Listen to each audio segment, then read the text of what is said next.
This is after 24 hours where I had just taken a couple of 2x4s, made a 90-degree angle, pressed them down, did not clamp, did not screw, did not nail.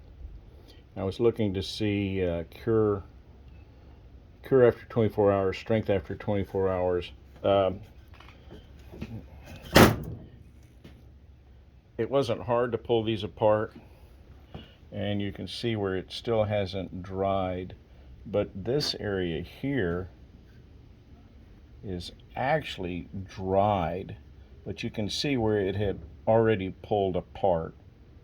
So my guess is if you want better strength, you're going to have to screw, nail, or clamp.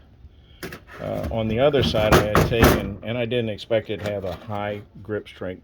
This is a vinyl laminate flooring. That's the rubberized bottom. I just wanted to kind of see what it'd be like for keeping something in rough position if you need to anchor down a piece of this. It was actually not as easy to pull off as the wood. It has a better adhesion pattern where it had pressed in. It is rubber here, so like I say, I wasn't really expecting it to be super hard, but you can see some of it's still wet, and I would say that's probably because whatever the composition is, it just takes longer to cure out. It was actually like this. So I'm not saying I wouldn't recommend it. I would just say that if you think this is going to hold without some kind of fixing mechanism, at least clamping, I would not necessarily trust it to take a load.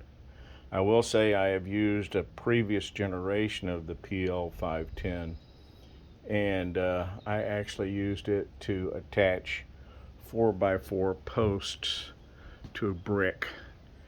And that post is buried, but I also put the PL5, well, whatever the predecessor was, and it has held up for about 10 years now.